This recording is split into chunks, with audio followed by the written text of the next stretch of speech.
Acara berikutnya sambutan dan pembukaan Direktur Program Studi MM FEB UGM Kampus Jakarta oleh Profesor Dr. Edwardus Tanililin MPA. Kepada Bapak Edwardus Tanililin kami persilakan.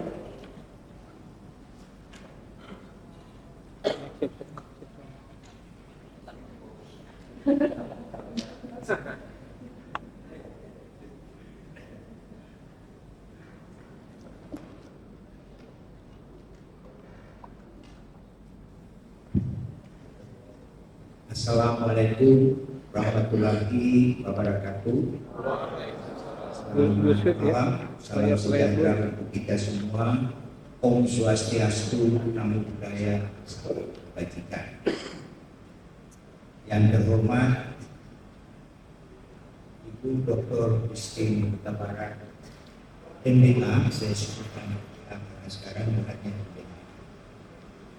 Yang terhormat Bapak Bowo Sutyono, yang terhormat Bu Sari Sitalasmi, ya, dan pengurus KPK MM sini hadir di sini Pak Kristo, ya, Pak, dan juga tentunya dosen yang mengajar di program MBB FEB UGM, dan tentunya semua alumni dan mahasiswa yang saya cintai.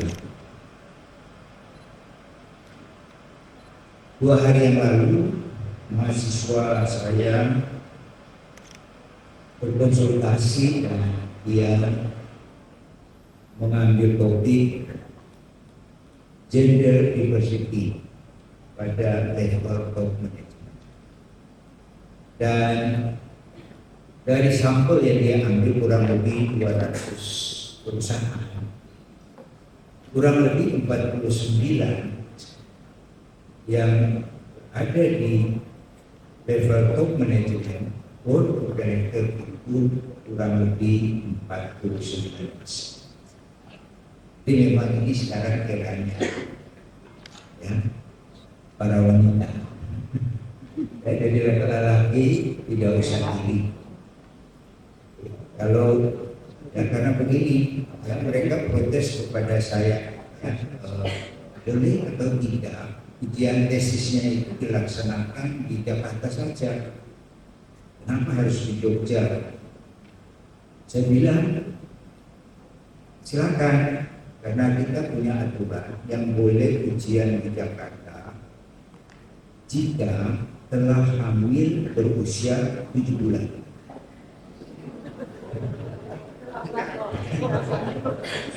Ya, jadi kalau ada laki-laki yang ingin ujian tesis di Jakarta, ya silakan hamil dulu 7 bulan.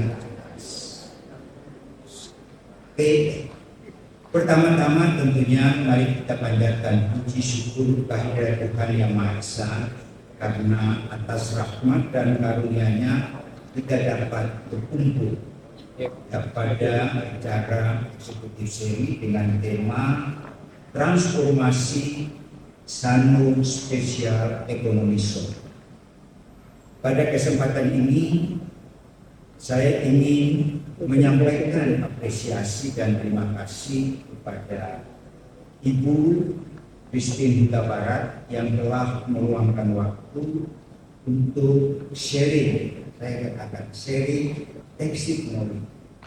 Ya, jadi para eksekutif ini punya pengalaman yang luar biasa. Nah, itu kalau dituliskan itu sangat bermanfaat bagi generasi seterusnya. Exit knowledge ini yang saya kira nanti akan disampaikan oleh Bu Christine. Eksekutif series ini merupakan salah satu bentuk nyata komitmen kami program MBA untuk memberikan wawasan dan pengetahuan praktis kepada mahasiswa MBA UGM agar siap menghadapi tantangan dunia kerja yang sesungguhnya. Tema hari ini sangatlah relevan, sangatlah penting dalam konteks industri pariwisata, industri perhotelan. yang terus mengalami perubahan dan beradaptasi, khususnya di era digitalisasi dan pasca pandemi saat ini. Transformasi dalam industri pariwisata, perhotelan tidak hanya melibatkan teknologi dan inovasi, tetapi juga perubahan dalam pola pikir dan gaya kerja yang lebih adaptif, responsif terhadap kebutuhan pasar yang tentunya sangat dinamis. Saya berharap melalui sesi eksekutif series ini para mahasiswa dapat memperoleh wawasan yang mendalam mengenai strategi transformasi yang efektif pada industri pariwisata maupun perhotelan, serta memahami dinamika tantangan yang semakin berat dihadapi oleh semua sektor industri. Semoga ilmu dan pengalaman yang dibagikan oleh Ibu Christine dapat menginspirasi dan memotivasi kita semua untuk terus berinovasi dan berkontribusi positif bagi perkembangan industri di Indonesia, khususnya industri perhotelan, industri pariwisata. Akhir kata, saya mengucapkan terima kasih sekali lagi kepada Bu Christine atas pengetahuan yang akan nanti disampaikan, sharing kepada para mahasiswa di dalam acara eksekutif series. Semoga acara ini dapat berjalan dengan lancar dan membawa manfaat yang besar bagi kita semua. Terima kasih. Wassalamualaikum warahmatullahi wabarakatuh. Terima kasih Bapak atas sambutannya.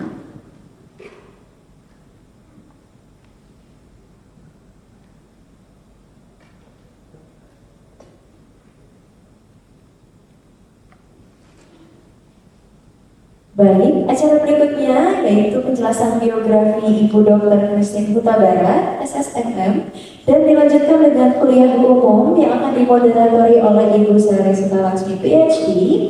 Sebelumnya kami akan bacakan secara singkat biografi moderator pada malam hari ini. Ibu Sari Sutalaksmi merupakan dosen FEB UGM. Beliau menempuh pendidikan sarjana di FEB UGM tahun 1996, kemudian menempuh pendidikan master di Monash University Australia pada tahun 1999 dan menempuh pendidikan doktor di The University of Melbourne, Australia pada tahun 2010. Selain itu, beliau merupakan pakar di dalam bidang Human Resources Management, Industrial Relations, dan Strategic Management. Baik, tanpa menunggu lama lagi, kami persilakan kepada Ibu Sari untuk naik ke atas panggung.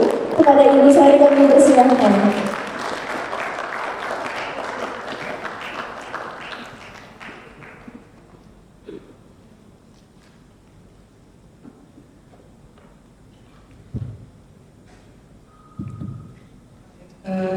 Terima kasih, selamat malam, assalamualaikum warahmatullahi wabarakatuh.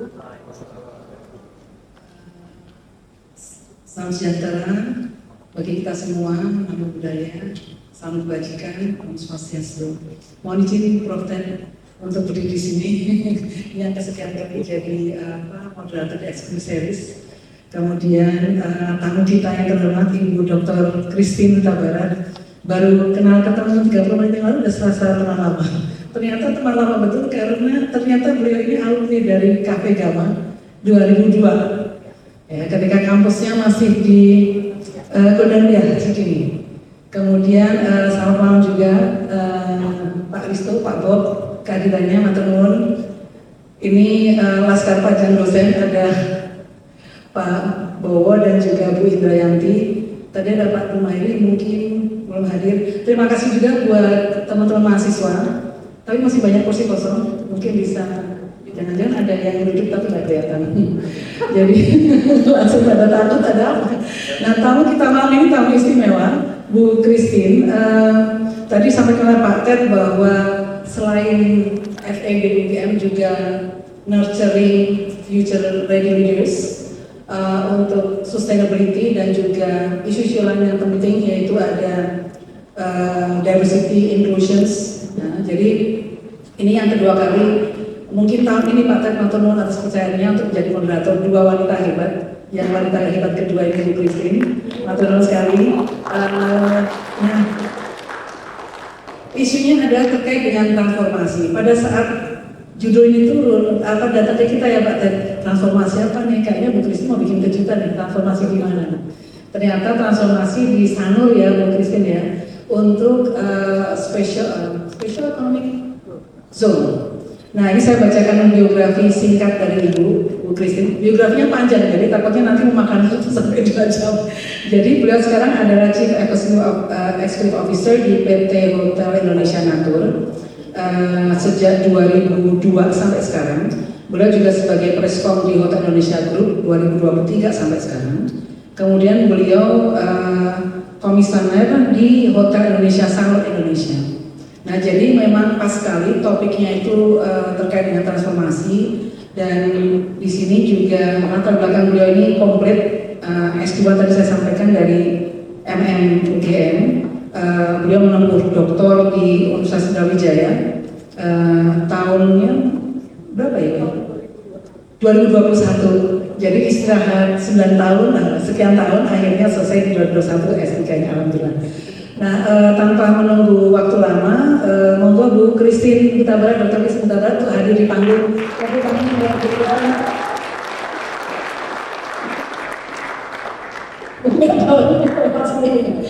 itu memang untuk itu jebakan Batman sekarang. Jadi Bu Christine akan sharing session. Jadi tadi sampaikan oleh Pak Ted, tacit knowledge-nya banyak. Nah, jadi beliau ini karena menduduki posisi di perhotelan, tapi sebelumnya malah justru di Astra ya, di Astra di BM ya, di BMW. Jadi memang bisnisnya itu di bagian yang menyenangkan Astra. BM itu masih produk, kemudian sekarang ke perhotelan.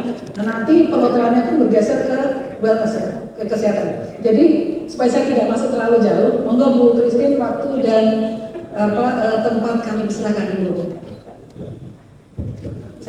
Ya. Terima kasih Bu Sari. Selamat malam semua. Udah ngantuk kan ya?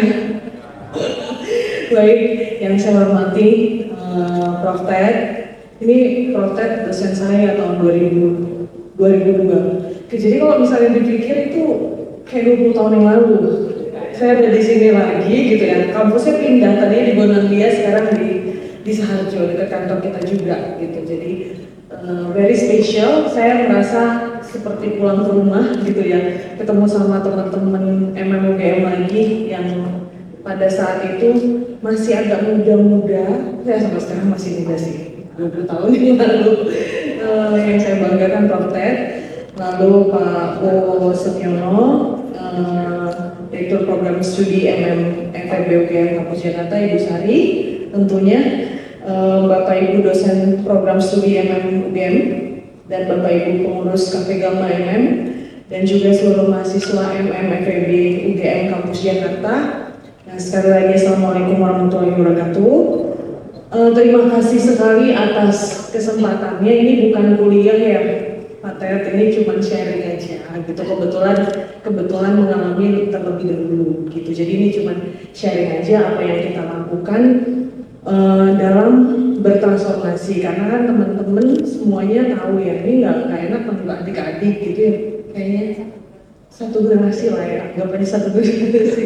Jadi sekarang itu BUMN itu memang sedang melakukan proses transformasi yang cukup luar biasa gitu, karena kan semua teman-teman tahu bahwa tadinya itu ada 140 BUMN, sekarang ada holdingisasi ya kan, sekarang udah di sekitar 40-an, nanti going to 30-an gitu. Jadi ini transformasinya di masing-masing BUMN dan masing-masing subsidiarinya luar biasa. Jadi untuk kami sendiri, bisa ke next slide. Untuk kami sendiri, next slide. Jadi kita itu adalah satu grup namanya InJourney. Kalau Bapak Ibu pernah lewat Soekarno-Hatta, lewat Ngurah Rai gitu ya, itu adalah InJourney Airports namanya sekarang. Jadi ada satu holding aviasi dan pariwisata Indonesia. Lalu di bawah InJourney itu ada InJourney Airports, ada Injourney Aviation Services, di mana Injourney Aviation Services ini adalah service-service yang dibutuhkan di airport. Itu tuh namanya jadi satu perusahaan semua, jadi anak-anak perusahaannya Angkasa Pura tadinya yang banyak, itu sekarang di Aviation Services. Ada juga Injourney Destination Management. Nah, kalau teman-teman tahu, dulu namanya nama PT-nya masih Taman Wisata Candi, yang mengelola Borobudur, yang mengelola Taman Mini, yang mengelola Prambanan, itu ada di Injourney Destination Management. Lalu ada juga Injourney Tourism Development Corporation. Teman-teman pernah dengar Nusa Dua, kawasan Nusa Dua dulu ITDC namanya Nusa Dua, lalu Bolomori di Labuan Bajo, lalu Mandalika Sirkuit. Nah itu adalah Injourney Tourism Development Corporation. Injourney Retail, saya yakin semuanya pernah ke Sarina Tamrin. Nah itu adalah Injourney Retail. Dan Injourney Hospitality itu adalah kami yang diamanahkan untuk mengurus hotel dan juga untuk program-program wisata kesehatan lainnya. Nah jadi inilah harapannya, dengan satu holding kita tuh bisa betul-betul mengembangkan, berkolaborasi, bersinergi secara holistik, inklusif dan juga kolaboratif. Jadi bagaimana nantinya ke depan kita punya program yang sama untuk creating traffic ke destinasi-destinasi yang sudah ditetapkan pemerintah. Destinasi-destinasi pariwisata itu kan yang 5 destinasi itu adalah Mandalika, Borobudur, terus sudah itu Labuan Bajo, lalu Likupang, dan Danau Toba. Itu adalah 5 destinasi super prioritas. Dan ini yang kita akan bersama-sama garap supaya kita bisa betul-betul membuat atau meng-create traffic sebanyak-banyaknya masuk ke destinasi tersebut dan juga meningkatkan spending dari travelers yang datang ke masing-masing destinasi tersebut. Dan tentunya dalam hal ini juga Bali akan terus berkembang karena Bali itu adalah satu provinsi yang sangat terdampak pada saat pandemi kemarin gitu. Jadi ini harus benar-benar betul-betul berbenah supaya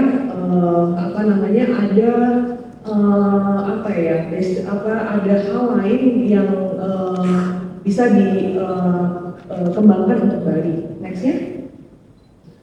Nah ini adalah transformation plan-nya. Kita punya tadi sudah masuk ke holding yang tadinya masing-masing gitu ya.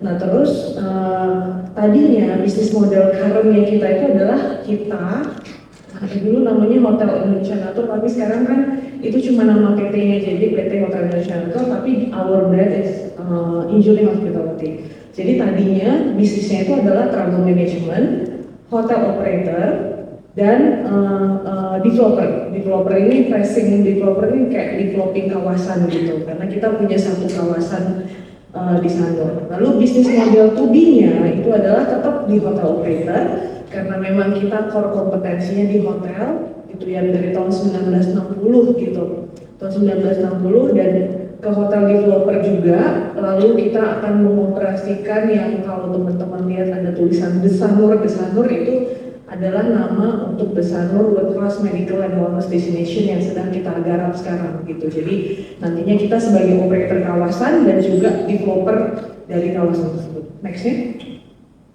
Nah ini adalah Injourney Hospitality Transformation. Kalau kita lihat dari visi dan yang lain-lain, ini more kepada hotel sebenarnya teman-teman. Tapi kita nggak akan bahas hotel malam ini, karena kita akan bahas yang mengenai salah satu bisnis kita yang ada di Sanur, yaitu Special Economic Zone Sanur. Gitu ya. Jadi untuk hotel kita udah punya plan-nya juga. Kita saat ini mengelola 42 hotel milik BUMN dan going to 120 hotel. Jadi hotel BUMN itu totalnya ada 120. Nah ini akan dijadikan satu holding supaya kita betul-betul bisa bersaing dengan brand-brand international chain lainnya gitu. Karena kan kalau misalnya sekarang kita lihat banyak banget yang hotel BUMN, tapi kenapa ya brandnya kurang kuat ya gitu, karena ya itu tadi masih scattered. Padahal lokasinya bagus-bagus gitu. Jadi kita punya transformasi sendiri untuk itu. Tapi yang akan kita bahas malam ini adalah tentang Sanur SSF. Next. Nah ini kita start dari, kalau teman-teman pernah ke area Sanur, kita start dari tanah seluas 41,3 hektar yang ada hotelnya. Dulu namanya Grenina Bali Beach, ada yang pernah sana nggak? Nah itu hotel bintang 4 yang dibangun oleh Bung Karno pada tahun 1962. Dan terus terang aja karena luas sekali, gitu ya, kawasannya luas sekali, jadi tidak termanage dengan baik, gitu. Tidak termanage dengan baik. Dan ini lapangan ini adalah lapangan golf 9 hole. Lalu ada soccer, lapangan bola, gitu, yang dipakai anak-anak sekolah. Lalu ada hotel yang memang cukup kelihatan lah ya, maksudnya ini memang perlu revamp atau revitalisasi gitu. Nah kita start dari lahan ini. Next. Nah lalu kita membuat satu kajian sebenarnya. Pada saat itu kita engage banyak, lumayan beberapa konsultan gitu ya, termasuk juga dengan 5B consultant yang internasional gitu untuk melihat potensi. Nah kita melihat potensi, waktu itu nanti ada videonya juga, ada statement dari Bapak Presiden bahwa 2 juta orang Indonesia itu selalu berobat ke luar negeri dan setiap tahun itu angkanya tumbuh, selalu tumbuh. Kira-kira itu equal to 6.8 billion US dollar. Itu estimated total Indonesian loss di 2019 gitu. Mereka kemana sih gitu ya? Mereka kemana? Mereka tentunya 2 juta orang itu beberapa pergi ke Thailand untuk kegiatan wellness, lalu beberapa pergi ke Malaysia, lalu beberapa juga pergi 32% itu ke Singapura gitu ya, bahkan untuk medical check up gitu-gitu itu juga perginya ke Singapura gitu. Jadi mereka cari expert kan, cari dokternya gitu. Lalu ada yang ke South Korea. South Korea itu kurang lebih 200 sampai 300 ribu per tahun untuk melakukan estetik dan plastik surgery gitu. Patah minat ya? Jangan Pak, jangan. Lalu sekitar 100 sampai 200 ribu itu ke Mayo Clinic untuk onkologi, untuk cancer. Oh, facelift, betul. Kayaknya minat nih bapak-bapak kita di depan. Gitu. Nah, jadi dengan potensi yang luar biasa ini dan kita melihat kenapa Bali ya, gitu. Kenapa Bali? Karena nomor 1, Bali itu udah jadi world class destination, gitu.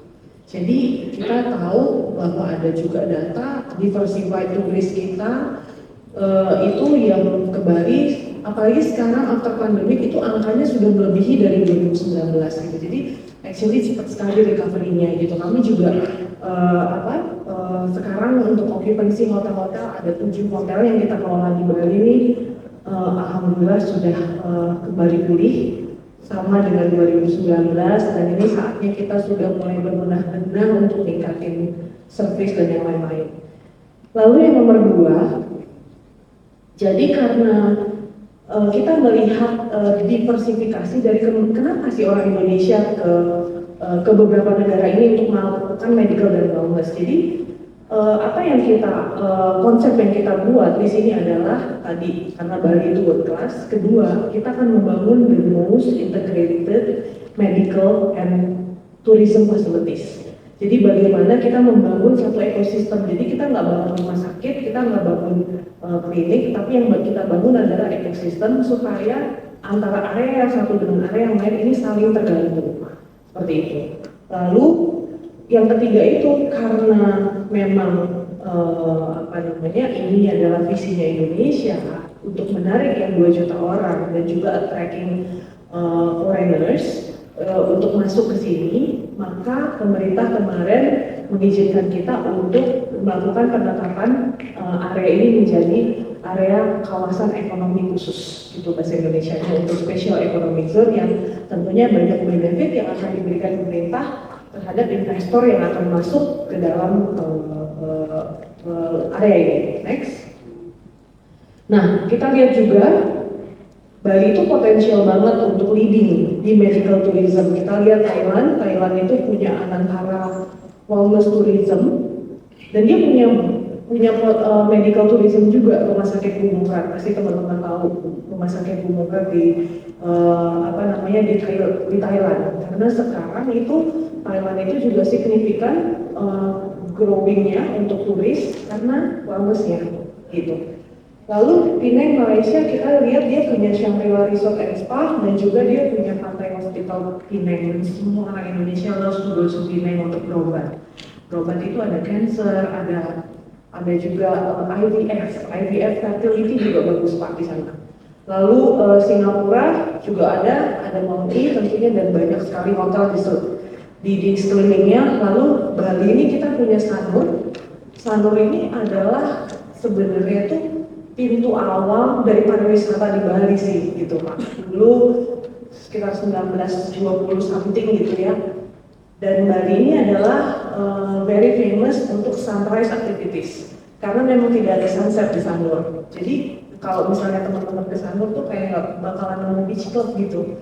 Beach club tuh adanya di Canggu dan area-area sana. Kalau Sanur itu adalah memang very famous untuk morning activities. Jadi orang olahraga gitu. Segmennya juga segmen yang memang udah middle ke atas gitu segmennya seperti itu. Dan kita lihat juga memang di 2019 international tourist proportionnya Asia tuh 37%. Dan negara-negara juga Australia itu 19,8, China nomor 2 18,9 dan seterusnya.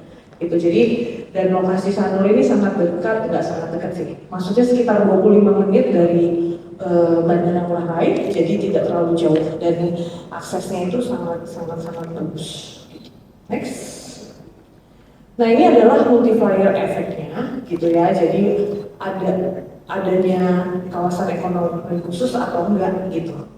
Yang mana nih gitu. Jadi karena kan pada saat kita apply ini ke pemerintah tentunya pemerintah juga melihat seberapa sih impact-nya buat Indonesia gitu. Jadi kita menyertakan kajian, semuanya kita sertakan kajian supaya kita betul-betul bisa mendapatkan amanah kawasan ekonomi khusus. Kita bisa lihat dari construction phase-nya itu ada dengan tidak adanya SSZ itu multiplier efeknya itu 2,4 kali.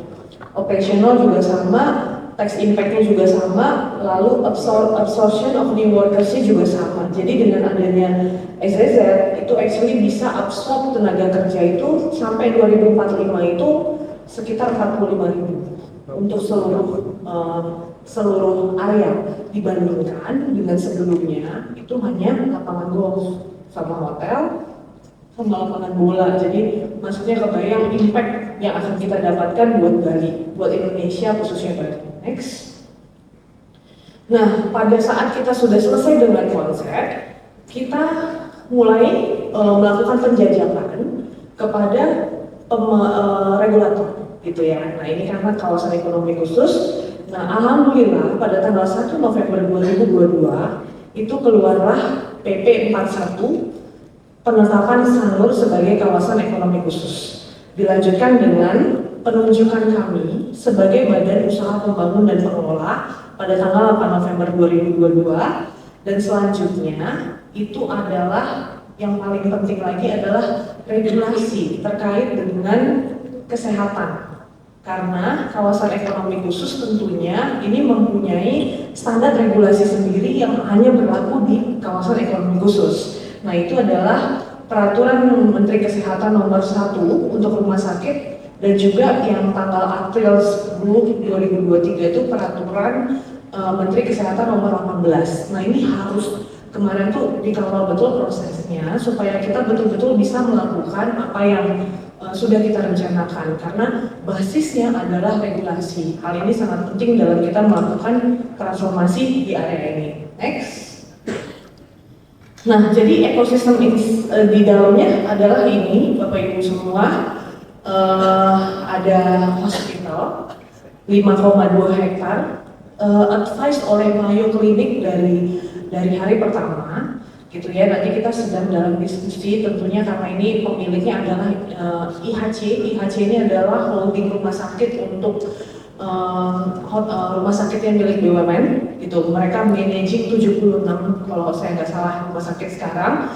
Nah ini ada hospitalnya, Lalu nanti ada di tengah kita bangun sebagai paru-paru kawasannya, itu adalah Ethnomedicinal Botanic Garden. Itu bisa ada interaksi antara family, visitors, pasien gitu ya. Mereka bisa melakukan seluruh aktivitas healing gitu, bisa untuk yoga, meditasi, lalu mereka bisa actually metik-metik sendiri, bikin murah sendiri, terus pakai di situ untuk spa segala macam. Nah ini semuanya kegiatan wellness itu akan ada di hotel dan juga di Ethnomedicinal Botanic Garden. Lalu hotel, alhamdulillah juga kita sudah bangun, sudah selesai, hotel kita sudah beroperasi, bintang 5 luxury untuk The Meru, ada 2 hotel yang kita bangun, satu The Meru itu more ke leisure, satu lagi Bali Beach. Kalau Bapak Ibu tahu dulu tahun 66 sampai 76 ada Intercontinental Bali Beach di Sanur gitu, jadi kita kembalikan namanya, kita kembalikan desainnya, kita kembalikan semuanya kepada yang semula pada saat Bung Karno bangun gitu. Jadi ini adalah heritage collection yang harus kita jaga. Seperti itu. Jadi ini sudah operasional 14 Maret lalu. Jadi sekarang sudah lumayan pick up untuk occupancy-nya. Lalu ada commercial village juga, nanti akan ada slot center di situ. Lalu akan ada sentra UMKM juga. Lokasinya sangat bagus dengan 1,2 kilo panjang pantainya. Gitu. Jadi di sini semuanya tuh kita buatnya tuh konsepnya sangat integrated. Apa yang kita bisa lihat di Dubai Healthcare City sama Busan di Korea, Busan Medical Center namanya. Nah ini sekarang kita punya medical dan wellness destination di Bali. Next. Nah, tadi pada saat kita beberapa survei, memang kenapa sih orang Indonesia keluar negeri gitu ya? Karena kan memang kita seek untuk expert, yaitu dokter, ya kan, dokter. Jadi memang yang kita bawa ke sini adalah misalnya seperti hospital, itu kan Bali International Hospital punya IHC, dia ada 6 Center of Excellences, kardio, gastro, onko, ortopedik, neuro, dan obgyn. Nah ini rumah sakitnya, lalu akan ada klinik-klinik di situ, gitu. Jadi klinik-klinik, kenapa sih tadi orang Indonesia ke Korea ya, brand-brand dari Korea kita bawa ke Sanur, gitu. Jadi kita akan ada 7-8 brand Korea, karena di Korea itu spesifik gitu. Jadi dia tuh ada operasi, maksudnya klinik yang spesialisasinya memang facelift. Lalu ada klinik yang memang spesialisasinya rubah rahang. Gitu, karena rahang itu termasuk operasi besar.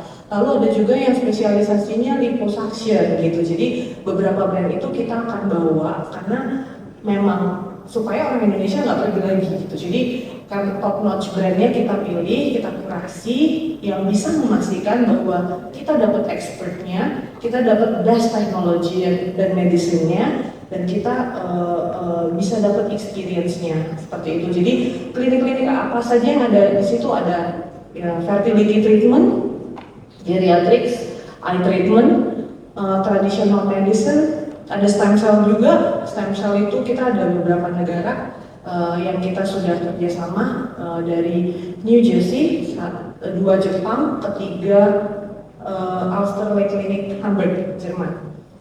Oke, next. Nah, bisnis modelnya very simple. Jadi karena kita itu adalah harus membangun core kompetensi di hotel, kami bisa melakukan investasi itu hanya di hotel dan convention. Kita ada convention juga yang kita bangun 5.000 pax, udah dipakai juga sekarang gitu. Nah untuk lot-lot yang lain itu yang tadinya lahan kosong itu kita modelnya itu long lease agreement. Jadi ada partner lokal, ada partner internasionalnya. Karena stated di regulasinya, di Permenkesnya bahwa kalau mau invest di sini harus bawa brand asing, gitu. Jadi harus bermitra dengan harus berpartner dengan internasional gitu. Karena kalau nggak nanti orang Indonesia pergi lagi dong, gitu. Nah ini adalah skemanya adalah long lease agreement dengan partner-partner. Lalu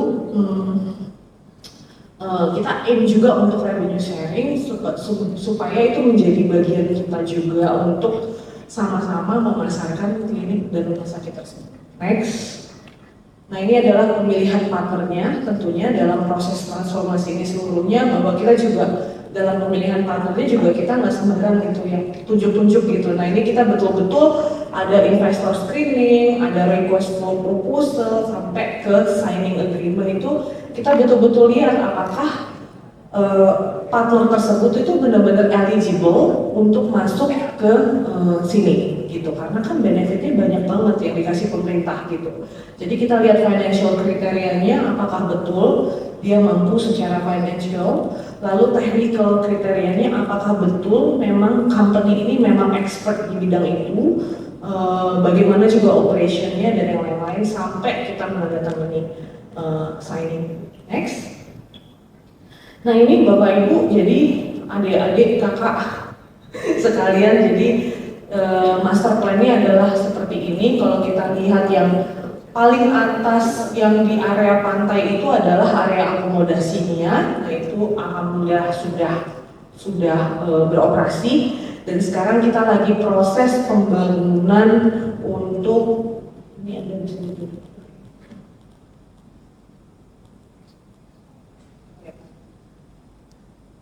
Nah mudah-mudahan kelihatan. Jadi area pantai sini ini adalah hotel Bali Beach yang dulu dibangun oleh Bung Karno. Lalu di sini ada The Meru Resort itu. Lalu ini adalah convention center 5.000-an. Jadi kita benar-benar bikin ini untuk international conference gitu. Jadi untuk misalnya stem cell conference international, lalu kemarin itu apa ya, stem cell atau estetik, kemarin juga ada estetik conference di situ. Lalu di tengah-tengah ini adalah Ethnomedicinal Botanic Garden 5 hektar paru-paru kawasan tadi. Di sini kita ada Jakarta Eye Center, nanti partnernya itu Moorfield UK. Lalu di sini ada IVF fertility, kita partnernya dengan Malaysia. Lalu di sini itu adalah stem cell dari Jerman, sebelahnya New Jersey, sebelahnya adalah estetik dan plastic surgery, dan ini adalah hospitalnya yang paling besar seperti itu. Dan sekarang kita sedang proses juga untuk membuat satu konsep mengenai senior residence di situ. Nah jadi sekarang saat ini semuanya sedang melakukan proses konstruksi dan juga desain, pembuatan desain. Dan mudah-mudahan ini bisa complete di tahun 2022. Oke, next. Nah ini hanya features dari apa yang ada di dalam kompleks. Nanti kita bisa lihat di video. Next. Nah ini adalah hotelnya. Sekarang kita kembali ke Bali Beach Hotel zaman tahun 1962. Kalau ada belum pernah lahir sih Pak. Harusnya, tapi dulu model desainnya seperti itu. Jadi semua kamar tuh actually itu sangat jenius ya, desainernya pada Jepang kalau nggak salah waktu tahun 62. Jadi semua kamar tuh even yang paling kecil pun facing ocean. Jadi kayak lihat laut langsung gitu. Bukan kalau view ocean tuh kita lihatnya jauh gitu ya. Ini benar-benar ocean gitu karena memang sangat dekat dengan pantai. Lalu ada Bali Beach Convention, ada Bali International Hospital, rumah sakit, ada hotel. Next. Nah ini adalah kondisi before afternya dari sisi master plan yang atas. Nah yang bawah ini adalah hotelnya yang lama. Terus sekarang adalah seperti yang di sebelah kanan afternya. Next. Ini kamar-kamarnya. Kamar-kamarnya dulu kamar tidur toilet gitu ya, sekarang udah berubah menjadi yang sebelah kanan. Ini 11 lantai, jadi paling tinggi di Bali gitu. Karena dulu boleh Pak, kalau sekarang kan nggak boleh tuh di atas pohon kelapa, dulu nggak boleh gitu. Jadi memang kita sifatnya karena revitalisasi, jadi kita masih bisa mempertahankan struktur tersebut sih. Next. Itu lobbynya yang sebelah kiri, yang sekarang adalah yang sebelah kanan, lalu kompleksnya juga yang sebelah kiri, sekarang yang sebelah kanan. Nextin. Oke, kita bisa lihat video sebentar. Silakan.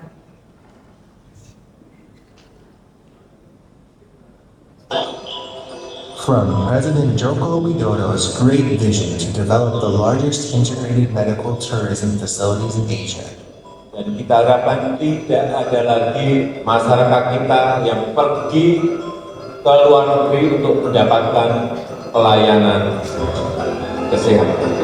we present the Sanur. To realize this vision for the future of our nation, the Ministry of State-Owned Enterprises, through NINJUR, has developed the first ever health tourism special economic zone in Indonesia. With a total of over 41 hectares, the Sanur stands as a true testament of an integrated health and wellness tourism destination. It is a fusion of modern health technology and Indonesia's rich ethno-medicinal culture. A piece of paradise born from the harmony of natural sanctuary and Bali's rich cultural heritage. The Sanur will house the best-in-class international health and wellness partners from around the world who operate centers of excellence. These will include the Bali International Hospital, stem cell procedures and regenerative cell therapy, aesthetic and plastic surgery, hair transplants, and fertility treatment clinics. The Sanur is the first fully accessible and green complex in Indonesia with globally recognized certification. The command center will be equipped with the latest technological advancements of high-speed fiber optics.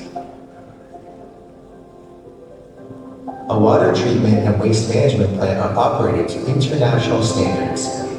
These innovations solidify the Sanur's status as Indonesia's first integrated medical complex, which highlights the concepts of wellness and ecotourism. We understand that health means more than physical well-being. As a supporting infrastructure, the Sanur has 2 5-star hotels and resorts with a total of 457 rooms, combining sophisticated standards with Indonesian heritage and hospitality, featuring a beautiful ethnobotanical garden just a stone's throw away.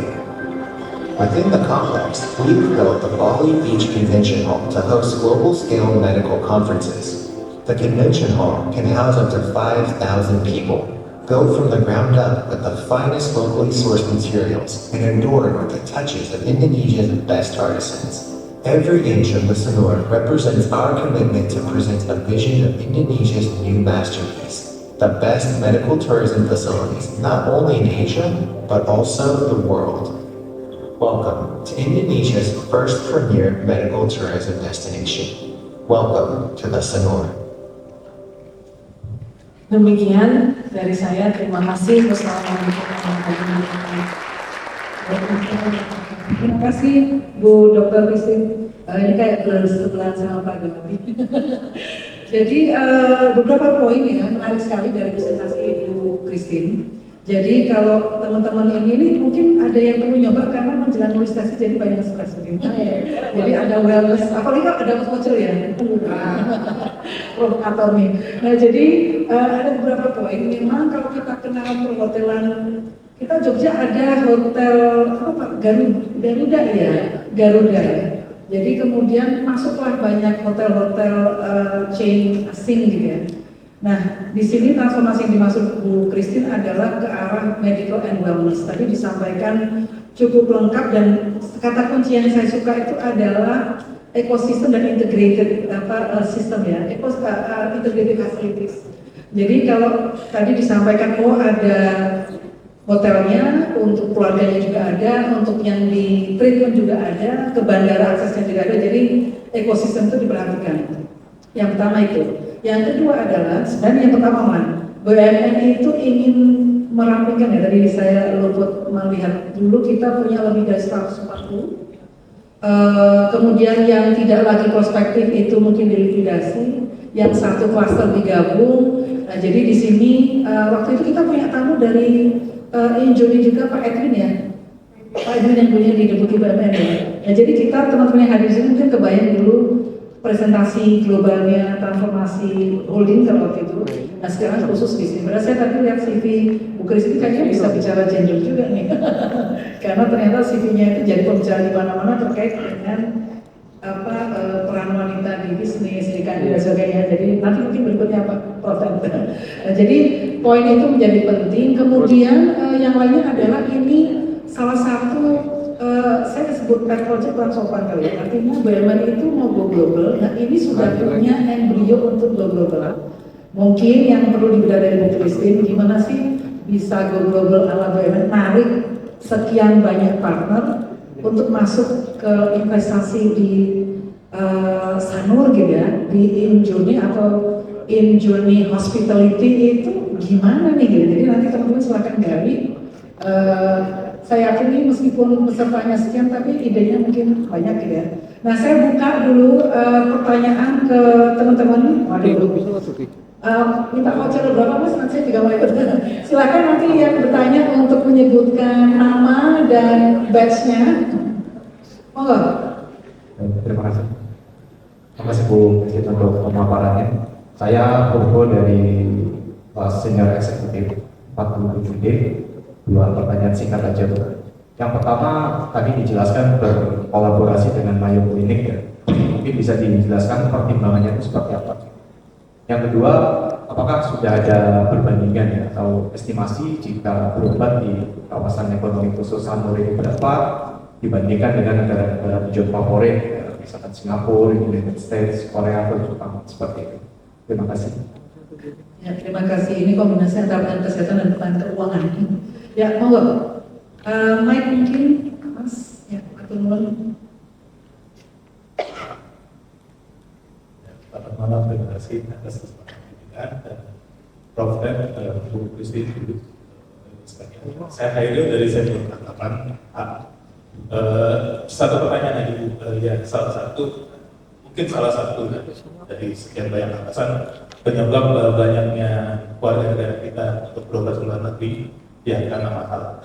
Intinya penyebab mahalnya antara lain pajak untuk alat kesehatan yang masih dianggap sebagai barang mewah dan juga pajak untuk obat-obatan. Ya saya ingin mendalami lebih lanjut regulasi dari pemerintah sendiri untuk meringankan ini seperti apa berkaitan dengan pertanyaan sebelumnya. Kalau 2021 itu seingat saya perbandingan untuk program bayi tabung di Indonesia itu bisa 70 sampai 80 juta.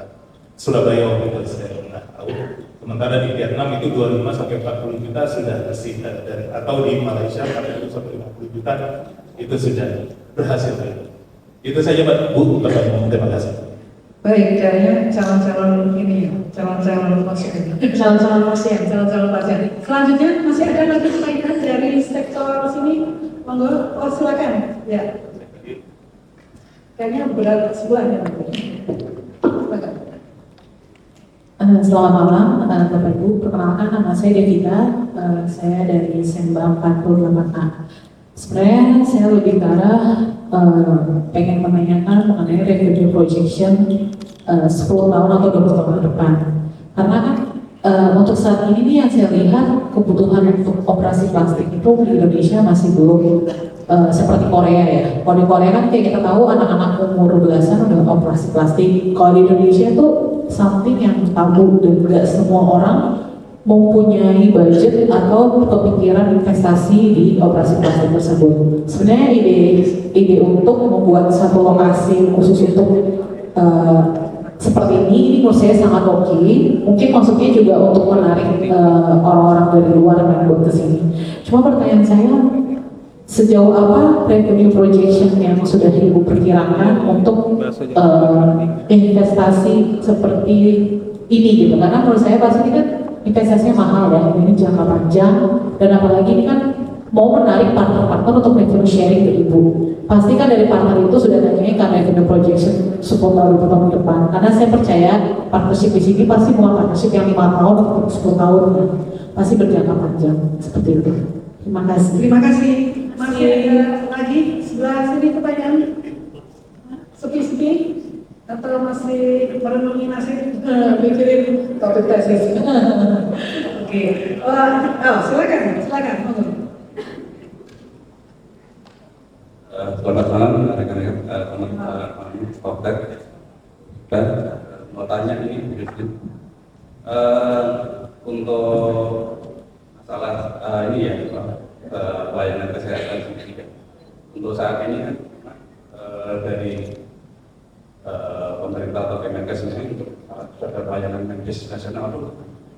belum ada. Nah, kira-kira apakah nanti adanya rumah sakit yang bertaraf internasional seperti yang paparan sebelumnya itu sudah menjamin bagi orang-orang yang ingin berobat tidak akan lari ke luar negeri, karena itu juga merupakan suatu hal yang sangat mendasar sekali. Terima kasih. Baik, pertanyaan seputar dengan prospek, pertanyaan berputar dengan prospek bisnis. Kalau ini kayaknya kesehatan pada bisnis kan agak bagaimana gitu ya. Tapi kalau dari segi pengelolaan perusahaan kan organisasi kan menjadi penting ya. Keberlangsungan dari suatu kegiatan atau proyek itu menjadi krusial dan diperhitungkan atau belum. Investasinya tadi Pak saya rangkum tanya adalah tidak untuk 1-2 tahun tapi 10-20 tahun itu apakah akan flourish sudah mungkin take over malah ke pasar yang asing masuk ke sini. Mungkin masih ada satu lagi terakhir pertanyaan. Kalau tidak ada silakan. Nah, satu lagi mohon izin ya Bu Christine ya. Terima kasih Bu. Perkenalkan nama saya Dina dari FMBJ 56. Sedikit saja Bu, terima kasih atas paparannya. Nah, yang tadi terkait peraturan bahwa harus ada brand internasional yang Indonesia itu jangka panjang dari yang lain sudah menyampaikan jangka panjangnya. Apakah ada semacam kesepakatan atau apapun itu namanya? Jadi apakah nanti ke depan ekspor yang ada di Indonesia justru bisa jadi kita berdiri di atas kita sendiri gitu. Jadi bawa brand lokal, bawa expertise lokal gitu ya. Atau knowledge gitu dalam jangka panjang. Monggo, ya pertanyaannya ada 1, 2, 3, 4, 5 tentang perbandingan di sini apa di sini di proyek ini dengan nanti di luar untuk kesehatan. Terkait dengan kedua, apakah menjamin bahwa harganya akan bisa lebih murah kalau yang punya price elasticity ya, sensitif itu, kemudian revenue projections, kemudian pelayanan kesehatan menjamin tidak akan keluar gitu ya. Yang berikutnya adalah apakah nanti mungkin tadinya kita brand asing masuk, kita bisa nggak punya brand lokal dan justru malah kita brand kita yang lokal itu yang lebih maju. Enggak begitu. Very strategic question. Terima kasih teman-teman semua, keren banget pertanyaannya. Jadi betul sekali. Jadi tadi saya sempat jelaskan juga mengenai bisnis modelnya ya. Jadi karena memang tidak kita yang melakukan investasi terhadap seluruh kawasan. Karena kita kompetensi hotel, jadi kita itu hanya boleh melakukan investasi di hotel dan convention. Jadi sisanya itu actually kita partnership gitu ya. Nah partnership ini tentunya tadi saya sudah jelaskan juga mengenai pemilihan mitranya, pemilihan mitra dari awal sampai akhir gitu ya. Jadi itu panjang sekali prosesnya dari kita melihat FS-nya gitu kan, FS-nya. Jadi FS masing-masing dari partner, misalnya kita bicara ini aja deh, Jakarta X Center gitu ya. Jakarta X Center dia minat untuk membangun dan dia itu submit feasibility study dia, proyeksi dia sampai 10 tahun ke depan tentunya gitu ya, bahkan sampai 30 tahun ke depan. Jadi 30 tahun ke depan karena long lease agreement-nya itu, land lease agreement itu adalah 30 tahun. Ini kerjasamanya panjang sekali gitu.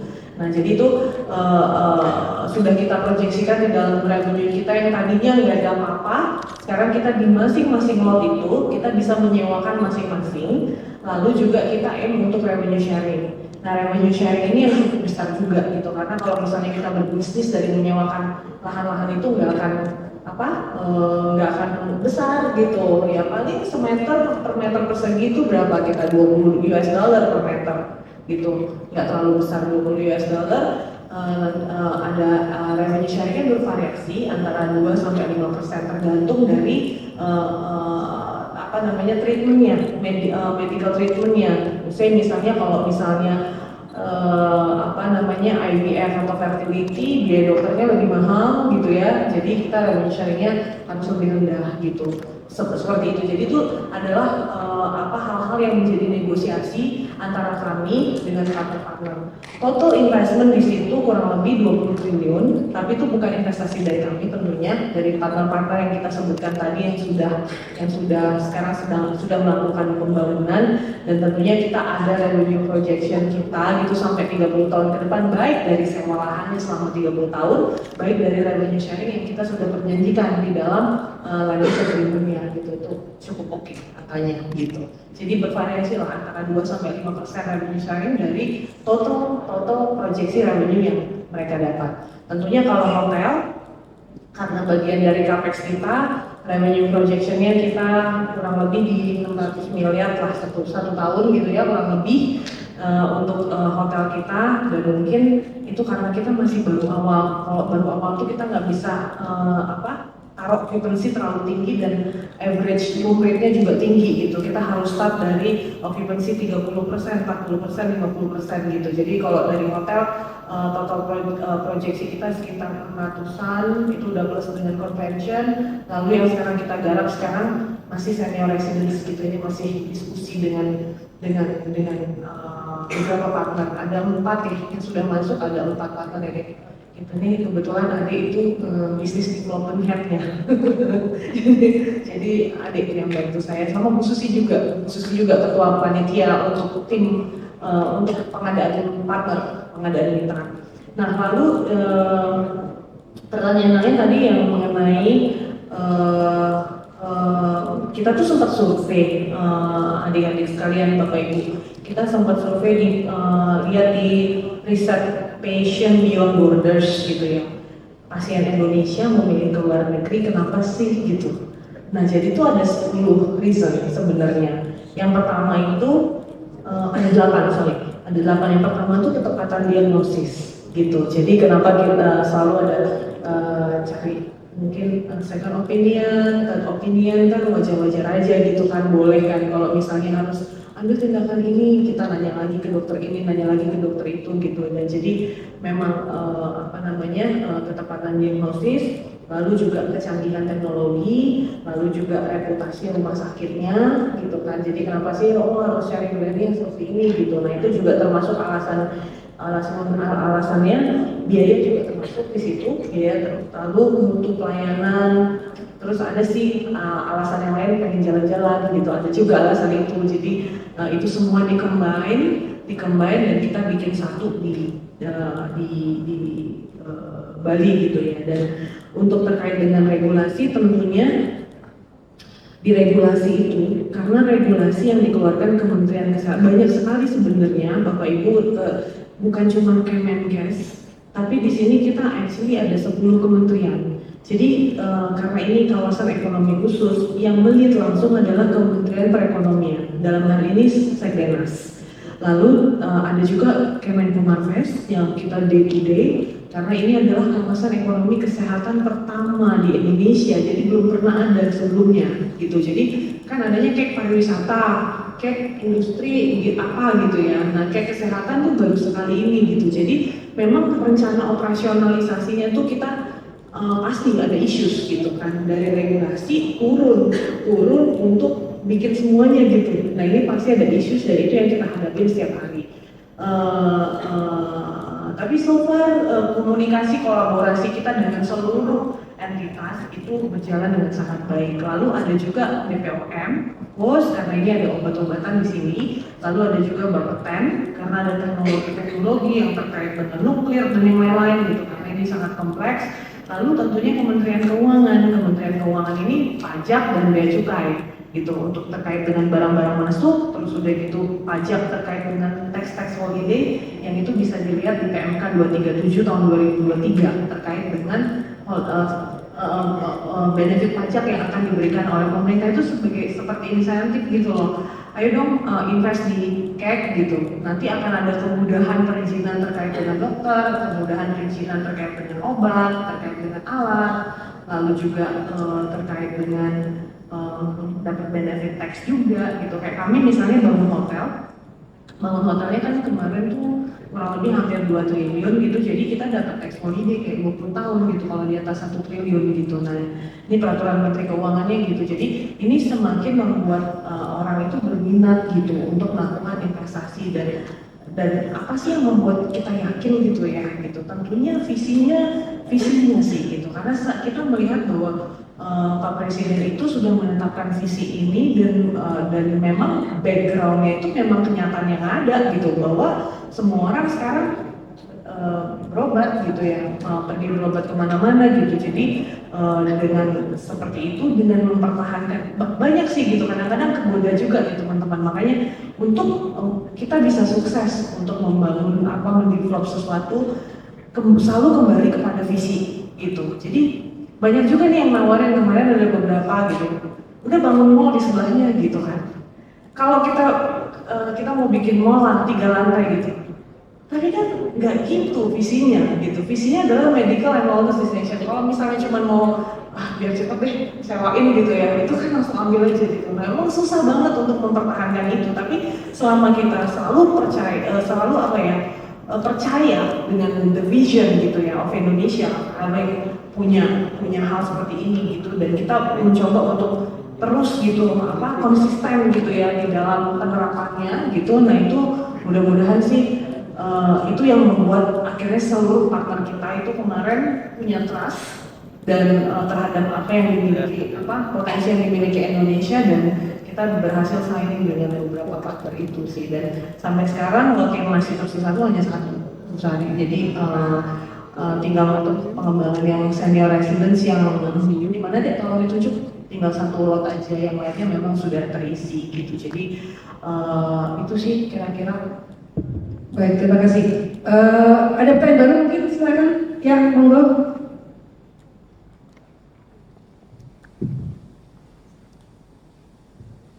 Selamat malam, perkenalkan nama saya Alfi dari Bandung Tengah. Thank you, Bu Presiden, for the word presentation. I'm also excited, but actually I really, sometimes I'm being confused about the target that you've been presented before, because there's just, a lot of gap if we comparing to others South Asia country that have the same services in medical and wellness. And my question is, from your perspective, actually, how much time that realistically Indonesia can achieve to be world-class, to have world-class healthcare and wellness tourism, and be apple to apple with others country like Singapore, Indonesia. The second question is, a lot of partnership with the others country, and how about the revenue sharing? That if you being partnership, there's a lot of package of benefit that you offer to the other partnership, and so the money will give to them, but the half maybe will give to Indonesia. So how, to keeping balance between the partners and also the Indonesia. So thank you. Oke, terima kasih. Mungkin satu lagi pertanyaan ada sektor sini? Ya, silakan.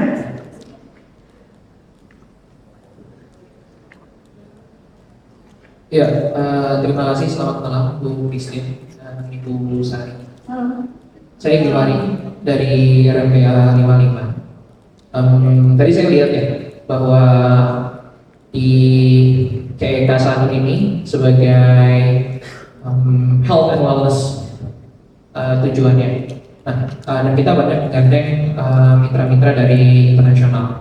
Mungkin kalau pertanyaan saya, seingat saya di Thailand salah satunya itu yang menjadi tujuan untuk wisata health and wellness itu adalah Koh Samui, yang mana itu dia bentuknya bisa dikatakan pengobatan yang dia tradisional ya, atau pengobatan lokal gitu. Nah, pertanyaan saya, apakah dari KEK Summer ini sendiri juga ada rencana sih untuk mengembangkan health and wellness dalam konteks lokalnya gitu.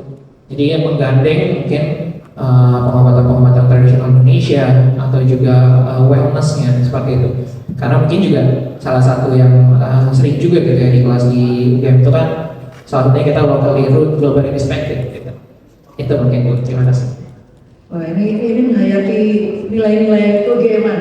Kayaknya pertanyaannya yang mendengarkan Bu Dina tadi ya, bagaimana brand atau nilai-nilai kelokalan gitu ya. Jadi dua pertanyaan kayaknya sudah cukup banyak ya. Bu Christine tadi ya silahkan. Jadi tadi maaf Bu Nina ya tadi Dina tadi kelupaan itu sesi sini karena sesi sini lumayan banyak pertanyaannya. Nah untuk Permenkes sendiri regulasi yang ada di kesehatan ini itu yang baik nomor 1 soal rumah sakit dan juga yang Permenkes nomor 18 klinik itu kan tadi mengatur bahwa harus bekerja sama dengan brand internasional.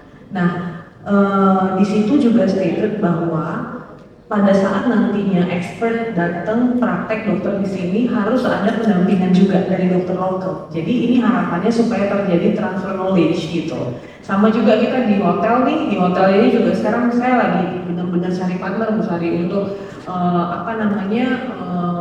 bisa nggak ya kita belajar 5 tahun dulu sama operator chain yang lain gitu, hotel operator yang lain misalnya, saya kan banyak sekali kan sekarang international chain gitu. Jadi kita nggak keberatan juga untuk kita belajar dulu supaya kita cepat naik kelas gitu, supaya benar-benar kita tuh bisa bintang 5-nya dan Mero tuh bisa bersaing dengan Fairmont, bisa bersaing dengan St. Regis, bisa bersaing dengan why not gitu. Nah sama juga dengan sektor kesehatan, saya pikir pemerintah tuh sangat serius ya membenahi ini gitu. Bahkan sampai kita punya Permenkes sendiri di kayak kesehatan pertama di Indonesia, ini luar biasa sih transformasinya gitu. Jadi dan yang membuat partner-partner kita itu percaya itu actually adalah market dari Indonesia ke negara mereka memang sudah cukup besar gitu. Teman-teman percaya nggak pada saat saya ke Turki gitu ya, kan kita bawa hair transplant dari Turki gitu. Kita tanya nih sama salah satu klinik, marketnya dari mana yang paling besar? Dia bilang dari Australia gitu. Like 30% ke Turki, kebayang nggak pesawat dari Australia ke Turki berapa lama gitu kan? Nah memang dan orang Indonesia sendiri kita bisa sih kasih data ya, tapi mungkin nyusul aja nanti mungkin Ade bisa kasih ke teman-teman yang membutuhkan datanya untuk pasien-pasien dari maksudnya dari Indonesia sendiri yang melakukan hair transplant ke Turki gitu.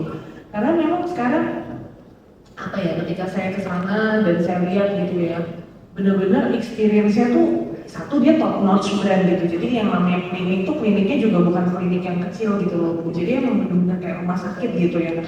Jadi pasiennya itu datang itu mereka landing di bandara tuh sudah VIP services gitu kan. Terus udah gitu luggage-nya udah diurus langsung ke hotel. Mereka udah gak mikirin luggage di airport gitu. Terus langsung mereka treatment, dicek dulu segala macam. Terus post treatmentnya dikasih aktivitas-aktivitas kan secara psikologis gak nyaman ya proses downtime itu gitu loh. Jadi udah dibikinkan paket khusus yang emang mereka attract dari berbagai negara. Saya cukup surprise gitu, ternyata ada banyak 30% dari Australia gitu. Dan kebayang kalau misalnya ada di Bali itu kan easier gitu kan. Nah itu cuma salah satu contoh sih. Nanti kalau kenapa partner-partner ini tertarik dan itu karena mereka believe in the vision. Satu, kedua karena memang masing-masing mereka itu sudah punya market orang kita gitu. Jadi kayak kenapa Mayo? Ya misalnya kita cerita kenapa Mayo, kenapa Sinai kan ada, Cleveland ada juga kan Big Five top hospital di dunia gitu kan. Sebenarnya kita engage dengan beberapa gitu, tapi memang pembangunan rumah sakit dari day one kemarin itu kita memang sudah advice oleh Mayo Clinic gitu, karena memang datanya ada gitu, orang Indonesia memang treatment untuk onkologinya mereka karena teknologinya kan paling canggih kalau Mayo kan gitu. Dan dia kalau nggak salah ada sampai alat yang namanya proton beam yang dengan nuklir misalnya nembak misalnya saya bukan dokter soalnya jadi nggak pas untuk menjelaskan itu. But anyway, tapi teknologi itu sih yang orang cari kalau misalnya ke sana. Dan rumah sakit tersebut udah di-advise oleh Mayo dari awal sampai juga penentuan bed, berapa bed yang harus disiapkan, desain dari rumah sakitnya, SOP yang akan itu semuanya advice oleh Mayo. Dan sekarang kita lagi teman-teman dari IHC itu lagi sedang dalam diskusi untuk menentukan operator seperti itu. Baik, tadi pertanyaan yang pertama kayaknya dari dijawab ya. Jadi sebentar. Ketika kita tadi pertanyaan yang terkait dengan itu, terkait dengan going local is going global. Jadi setuju bahwa kita tuh dalam membangun hotel dan convention kita 98% locals. Gitu, kita semuanya orangnya bilang desainnya bagus banget, ini dari negara mana, kita locals gitu, sampai di lobby segala macam tadi yang kita lihat itu semua marble yang kita pakai itu semuanya lokal, dari Ujung Pandang, dari Kalimantan gitu, itu semuanya locals. Dan di dalam Ethno Medicinal Botanic Garden park yang kita buat 5,2 hektar yang kita bangun itu, kita nanam semua tanaman obat gitu, karena di services kita ada juga traditional medicine itu yang di situ. Nah, tanaman obat itu kita di-advise oleh Badan Riset Inovasi Nasional BRIN gitu, untuk konten yang ada di dalam etnopark itu gitu. Jadi tanaman kayak jahe, kunyit, asam, apa semuanya, pokoknya itu kita tanam dan sekarang sudah tertanam di situ kayak udah 30.000 pohon kita tanam di situ untuk tanaman obat, yang harapannya kita tinggal cari operator untuk membantu kita untuk mengolah ini semua gitu. Sampai tadi kan saya cerita juga gitu, maksudnya nanti bisa petik sendiri, bikin goreng sendiri, nanti bisa di situ. Jadi emang betul-betul pakai tanaman-tanaman yang kita tanam di situ. Jadi experience untuk anak-anak nanti gitu kan, kalau misalnya pasien bawa anak, kita siapin hotel, ada kids club, ada pool, ada segala macam, ada taman gitu. Jadi untuk pusat edukasi juga, dan bisa untuk riset juga gitu nantinya untuk BUMN ataupun entitas lain seperti itu. Terima kasih. Pertanyaan yang pertama tadi yang belum mungkin tersentuh, yaitu seberapa cepat sih bisa head to head dengan gitu ya, itu ya, dengan other big players gitu. Jangan sebenarnya terkait dengan tes dulu, jangan sampai nanti kita udah bangun investasi besar, ternyata rasanya cuma 2 tahun setelah itu mereka lari lagi gitu ya, betul ya? Ya, saya pikir sih karena ini investasi 30 tahun ya untuk para partner, dan saya melihat effortnya seluruh kementerian dalam membangun ini gitu. Itu yang kolaborasi antar seluruh kementerian dalam mewujudkan ini gitu. Kebetulan aja karena lahannya lahan kita gitu ya. Tapi saya melihat itu, dan saya yakin nih karena ini adalah visinya Indonesia gitu ya. Berapa lama sih? Saya pikir nggak terlalu lama, karena kita punya planning itu sampai 2045. 2045 itu kita sudah betul-betul jadi tuan rumah di negara kita sendiri gitu. Kita lihat karena ini planning memang sampai untuk long term planningnya itu sampai di 2045, sampai 2045 ya kita juga absorb 45.000 sekitar itu gitu sih.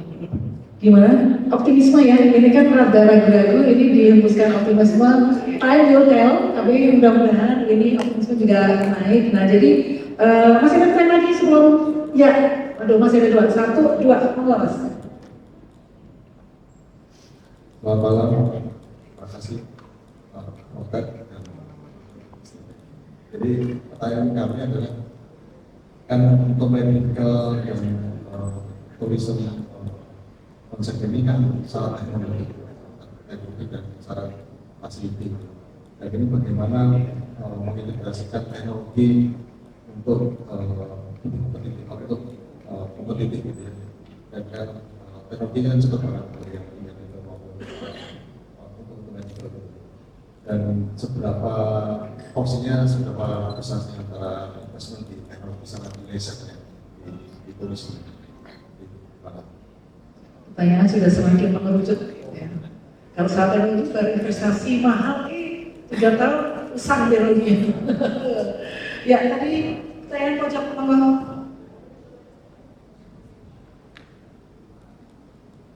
Terima kasih, selamat malam. Nama saya Tidia Hendrik dari Departemen. Izin mau nanya Bu, jadi mungkin sebagai background dulu ya. Tadi itu saya kepikirannya adalah bahwa Injoni bagian dari yang mempunyai hati akan membangun sebuah beneran hospital, kemudian tetap dengan teknologinya, walaupun nanti mungkin dari sisi kompetisi dari luar. Kenapa? Karena ini kan akan shifting market ya, yang awalnya harusnya ke Singapura, ke Malaysia dan ke lainnya menjadi kebalik. Kalau misalnya tadi yang saya dengar kalau misalnya partnership, artinya yang saya pikirkan itu kalau kebetulan saya backgroundnya hukum. Jadi kalau partnership itu paling hanya sharing revenue, tapi beda kalau misalnya menggunakan GBC atau joint venture. Kelihatan artinya dalam artian ada mungkin itu disitu ada transfer knowledge, kemudian revenue pasti juga akan balik ke Indonesia. Tapi kalau dengan partnership, seperti apa itu bisa men-shifting yang harusnya tadinya uangnya masuk ke Singapura, tapi ini akan menarik lagi ke Indonesia. Karena kalau dengan partnership tadi, yang saya lihat tetap akan keluar lagi ke Jerman, tadi mana ke UK, kemudian ke Korea, Jepang dan sebagainya. Nah, apakah ini menjadi benar-benar solusi yang pas saat ini, atau mungkin pemikiran saya salah? Itu jadi terima kasih. Terima kasih. Kalau orang hukum itu biasanya mencari yang penyelamatnya ya, Mas. Ini cari musuhnya deh. Artinya supaya kalau jatuh tuh kita punya bantalannya. Jadi pertanyaannya legit ya, kita bahasanya legit ya pertanyaan. Jadi supaya jangan sampai kita cuma menyediakan lahan, orang lain itu menanam, kemudian ngambil dan dibawa pergi. Itu jadi VOC ya. Jadi bagaimana secara segi hukum, karena kita kan kemudian kalau dispute kan berarti kembali ke legalnya ya. Legal arrangement itu kayak apa? Strategi jelas, tapi kalau begitu partnership itu sebenarnya se-clear apa sih pembagian gitu ya kayaknya. Oke. Jadi ada dua pertanyaan. Yang pertama mengenai teknologi, yang satunya lagi mengenai itu legal. Gampang legal ya. Oke, yang mengenai teknologi, of course karena memang kita tahu ya teknologi itu kayaknya nggak bisa lama-lama gitu, 2-3 tahun harus ganti gitu. Jadi kayaknya memang untuk kompleks ini, karena kan ini di kompleks ini kan kita bangun banyak fasilitas kan, karena partnernya itu adalah rumah sakit klinik gitu ya. Jadi ada kita bangun groundwater tank baru gitu, kita bangun powerhouse baru untuk supaya listrik di seluruh kawasan. Kita bikin waste water treatment plant gitu, gimana air kotor itu kembali lagi untuk kawasan itu menjadi air bersih gitu, sama tempat pembuangan sampah yang benar-benar kita bedakan gitu, mana sih yang infectious, mana yang tidak infectious dan yang lain-lain gitu. Jadi itu semuanya dengan teknologi. Jadi kita punya satu command center, tadi di video mungkin bisa dilihat yang kita bisa monitor semua kegiatan di kawasan itu dalam satu dashboard gitu. Lalu smart complex gitu. Jadi kami juga sekarang sedang membuat satu one stop service aplikasi gitu, one stop service gitu. Jadi karena kita itu akan jadi single platform gitu kira-kira. Jadi kalau misalnya teman-teman nanti lihat mampir ke the webnya Sanur, itu bisa dilihat bahwa nanti seluruh kegiatan marketing itu jadi satu gitu. Jadi satu di sistem-sistem yang kita siapkan. Dan yang paling penting juga yang ini sih teman-teman terkait dengan kan karena dia tuh integrated ecosystem gitu ya. Memang nih jadi panjang nih kalau cerita ini, tapi seru sih integrated ecosystem. Jadi harapannya kan kalau misalnya nih ada tamu yang mau melakukan stem cell. Nah, melakukan stem cell ini kan harus periksa darah dulu gitu. Nah, periksa darahnya itu bisa di rumah sakit gitu. Dari rumah sakit nanti baru tindakan stem cell atau tindakan apapun bisa di rumah sakit yang lain. Jadi yang lainnya hidup. Jadi nggak boleh ada kanibal di dalam ekosistem gitu. Jadi completing, not competing gitu. Nah, lalu terkait dengan end-to-end patient journey. Jadi kita nanti bundling gitu ya. Jadi kita karena kan udah satu ekosistem juga sama airport gitu. Jadi kita akan buat seperti apa yang kita lihat di Turki gitu. Jadi kita bundling dari dia sampai sampai ke airport, lalu masuk ke hotel dan yang sebagainya, itu bisa in-room juga konsultasi dengan para dokter dan nurses gitu. Lalu juga kawasan ini eco-friendly juga gitu. Jadi memang nggak boleh ada kendaraan yang bolak-balik di kawasan gitu. Jadi semuanya pakai EV gitu. Jadi memang low emission zone gitu. Lalu yang untuk teknologi ini kita serius banget garap dan kita lagi diskusi juga dengan beberapa partner gitu ya, pemain yang sudah sangat established gitu untuk supaya benar-benar ini bisa seamless experience-nya itu loh. Kan yang penting itu kan impact ke travelers-nya, ke passion-nya. Gitu. Lalu yang kedua terkait dengan partnership, tadi saya dijelaskan di business model bahwa partner kita itu kita mengharuskan harus ada partner lokalnya supaya transfer knowledge terjadi. Jadi bentuknya JV gitu ya, bentuknya JV dan di situ persentasenya juga lebih besar untuk partner lokalnya. Tadi saya cerita Jakarta Ice Center ya, Remedios untuk Ice Center di Indonesia gitu.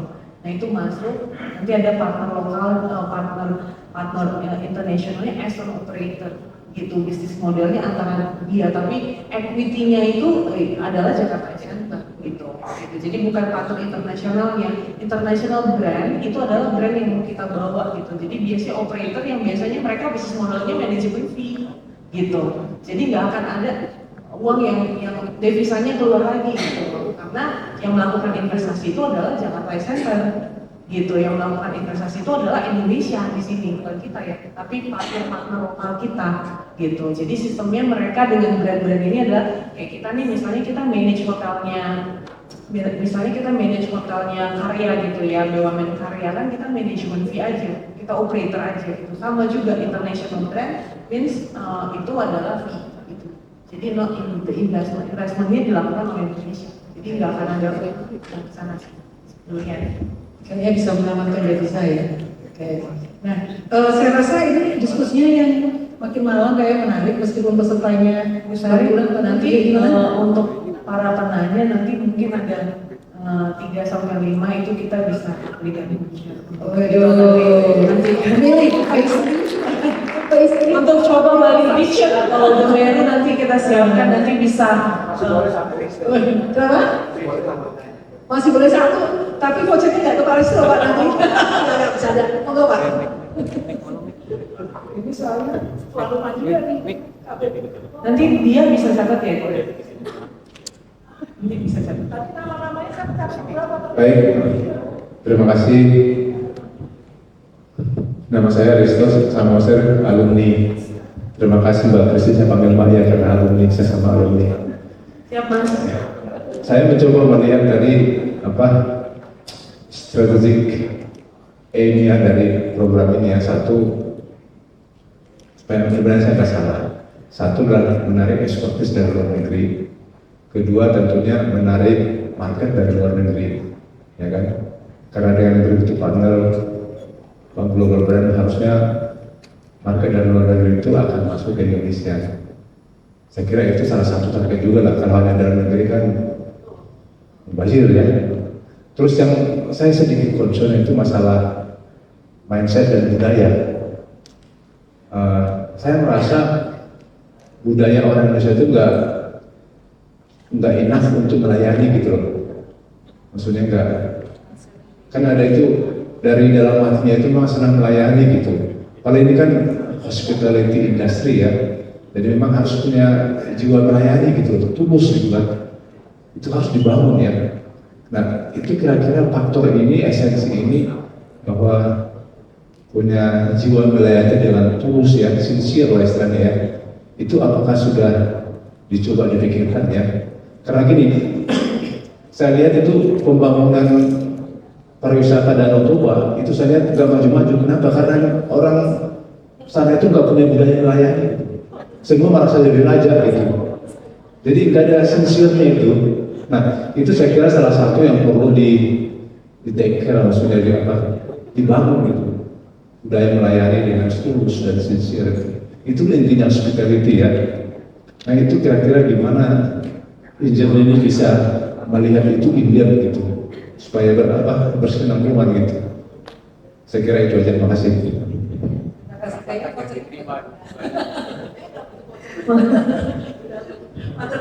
Terima kasih Pak Risto. Ini pertanyaannya mengenai hospitality ya.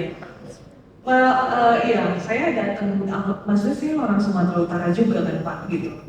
Memang PR sih, dibilang PR ya memang kita harus apa ya, dalam ini memang harus more untuk pengembangan people sih Pak. Sepertinya ke situ gitu, karena gap-gapnya itu kan dari people kan pastinya gitu, tapi gini Pak, menariknya gini, pernah dengar Nihiwatu kan? Nihiwatu itu the best hospitality tahun 2000 sebelum pandemi lah, 2019 kalau nggak salah. Dia the best hospitality in the world loh Pak. Nihiwatu, NTT, Sumba Timur apa Sumba Barat ya? Saya lupa gitu. Jadi sebenarnya potensinya tuh ada. Saya lama juga mengembangkan daerah NTT gitu ya. Kita bangun Meru Ora di Labuan Bajo gitu. Ada di Sumba juga, ada di Kupang juga gitu. Jadi orang NTT sendiri itu punya hospitality itu pada lain gitu. Jadi dia ada selamat siang Bapak, selamat siang Ibu gitu. Jadi kita tuh betul-betul mesti put our effort itu ke pengembangan people sih Pak gitu. Karena memang saya selalu bilang sama teman-teman itu karena kita di hospitality juga gitu. Jadi yang paling penting itu adalah nomor satu kitanya bahagia. Karena gimana kita mau membuat orang lain bahagia kalau kitanya nggak bahagia gitu. Jadi harus bahagia dulu kitanya nih gitu. Nah itu lalu tadi ke pengembangan SDM-nya tentunya karena hospitality ini unik gitu ya, unik karena memang interaksi dengan orang. Dan saya lihat Sumatera Utara itu punya keunikan sih Pak. Maksudnya kalau saya lihat di Danau Toba iya memang. Tapi kan sebenarnya ada orang Batak itu punya uniqueness Pak. Jadi dia memang hospitality gaya dia itu yang memang dengan suara keras gitu. Memang dengan suara keras kan memang ada uniqueness dari masing-masing daerah gitu ya. Kalau Bali ya memang karena dia udah world class destinasi ya udah gitu kan. Jogja luar biasa halus hospitality-nya karena memang dari bahasanya maksudnya kalau untuk Jawa kan gitu kan seperti itu. Memang beda-beda, kalau menurut saya tuh keunikan Indonesia sih gitu. Very strong culture, berbeda, beragam suku segala macam gitu dengan hospitality-nya masing-masing. Padahal sebenarnya di Danau Toba tuh Pak ada filosofis yang bisa diambil, filosofis hospitality Pariban. Itu karena Pariban itu kan orang yang sangat dihormati, disegani gitu. Sebenarnya kalau kita bisa kembangkan dari filosofi yang ada di daerah masing-masing itu keren banget gitu. Kita orang Sumatera misalnya nggak mesti sama dengan orang Jawa gitu, nggak mesti sama dengan orang Bali juga, tapi kita punya satu hal yang menunjukkan eksistensi, culture, and warmth of Indonesia gitu menurut saya itu. Baik, terima kasih. Saya cukup ya pertanyaan, saya hanya ingin, ini kan kita di MM ya, jadi saya akan sedikit rekap untuk terkait dengan konsep ini. Sebenarnya tadi yang disampaikan oleh Bu Christine itu sebagai kalau Anda mengambil strategi manajemen, change management itu sudah end to end disampaikan, tapi dengan contoh. Nah, jadi di sini ada beberapa hal. Yang krusial itu adalah di tim ibu, ya, di tim Bu Christine itu bagaimana memilih partner. Jadi mungkin Bu Susi nih ya, ini tokoh di belakang women behind the gun. Jadi khusus ini bagaimana kalau ini kita hospitality kemudian kita transform ke arah wellness and medical ya, itu kan sesuatu yang beda, worldnya sama kayak dia ya, melayani konsumen dia itu kan juga ya, tapi kemudian ada unsur kesehatan, ada orang yang memang dari sakit ke sehat, tapi ada orang yang merasa kurang cantik pengen cantik, tapi intinya kan butuh layanan yang ekstra. Jadi bagaimana memilih partner itu saya rasa menjadi satu hal yang yang sangat krusial. Kemudian yang kedua, change vision. Change vision kebetulan ini adalah BUMN dan semua resource itu ke sana. Tapi kan itu harus di leverage oleh teman-teman engineer ya, bahwa mumpung ada karena momentumnya dapat, bagaimana ini kemudian dikemudian tapi ada banyak yang valid, seberapa cepatkah kita mumpung supportnya tuh all out gitu ya, supportnya all out dari regulasi, dari resource dana, dari resource kewenangan dan sebagainya. Jadi saya rasa itu leverage atau untungnya dimiliki oleh engineering yang kalau bukan BUMN saya rasa kok susah ya.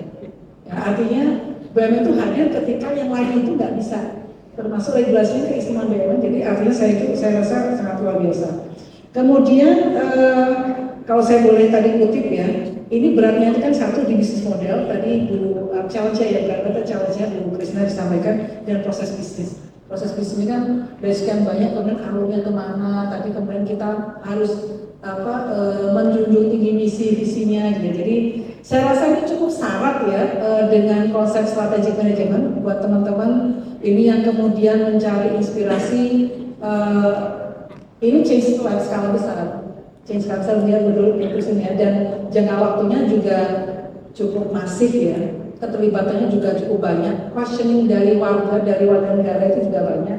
Jangan sampai yang di dalam tetap keluar, yang di luar tidak mau masuk, akhirnya di dalam itu nggak optimal. Jadi ini tantangan terbesar saya rasa, tapi saya rasa sebagai warga negara we're behind the efforts ya. Wish you all the best. Jadi terima kasih terutama yang luar biasa buat sebenarnya masih banyak. Saya belum turun lagi, jadi mungkin perlu diprovokasi sedikit.